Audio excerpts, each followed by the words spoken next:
Take the remote unit from its handy storage space, and you're set for hours of pure pleasure. Turn on your television late in the afternoon, and there's a very good chance you'll be confronted with a game show. Game shows act as an easily digestible stepping stone, from the sleep-deprived, feverish hellscape of daytime television to the regular evening schedules we all know and love.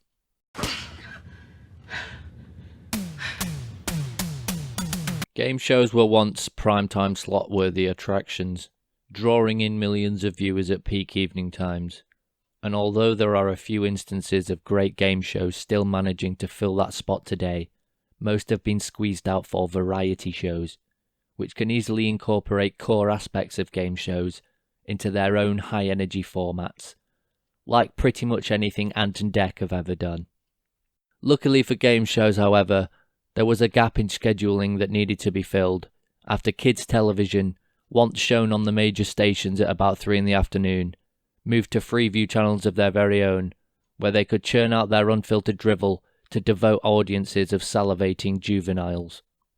Game shows took the position of children's television late in the afternoon, and moulded effortlessly into what game shows are today. Cheap and easily produced time killers, each one barely distinguishable from the next, existing mainly as background noise for your post-work routine, occasionally giving your eyes a short break from your phone, which continually projects distressing images of people you hate getting exactly what they want. While I don't believe game shows should ever be celebrated, there is one I think is worthy of review, for it blows all others out of the proverbial water. Golden Balls. Golden Balls was an Endemol-produced bickerfest, hosted by slaphead icon Jasper Carrot. It was best known for its argument-provoking format, which forced contestants to discuss the worthlessness of one another, based solely on their round, shiny balls. At the end of every round, contestants voted somebody out of the game. The most unpopular contestant would then be told to fuck off, but not before revealing their private balls to everyone, and stuffing them down a long, thick, sucking tube. The arguments would ensue for a few rounds, until only 2 ball handlers remained, where the show would then progress to an increasingly intense ball-feeling section. Here was where the last remaining pair fondled around the now vastly spread balls, whose innards were kept a secret, before Jasper forcibly tore them apart to reveal the wealth hidden inside. With the tension sufficiently built and the jackpot secure, the show arrived at its finale, a mano-a-mano, face-to-face balls-off, where contestants clutched tightly at their last chosen ball and revealed whether they wanted to split or steal the jackpot with their fellow contestant. Most game shows today are shit, and as an audience we can't help but feel indifferent to whether contestants win or lose, or live or die. But the split or steal section of Golden Balls remains as engaging and unbearably tense as even the most immersive scripted dramas, and has produced some of the funniest, provocative, and moving moments in the history of television.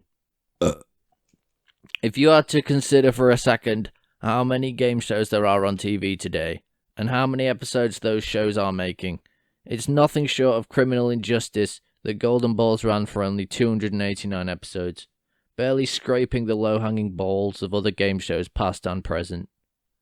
This graph shows how many episodes have been made by game shows still being produced today. I've never heard of Tenable or Impossible, and yet somehow together they have got more episodes out than Golden Balls, and are still making episodes for release. ITV's Tipping Point has made nearly 900 episodes, and is the most boring thing I've ever seen. You would get more entertainment value watching paint dry directly onto Gordon Brown's face. And has anyone ever actually watched an episode of Eggheads from start to finish that hadn't died in their chair and was therefore unable to switch over the channel? Despite being widely loved and calls for it to be remade, it sadly never will, because the world we live in is increasingly inattentive, and Golden Balls is a show that requires the most from its audience. People would rather watch something shit so that they could sit on their phone and tune in as they please, than watch something of quality and pay full attention. We may well complain about the death of Golden Balls, but we, the public, put the bullet in its head.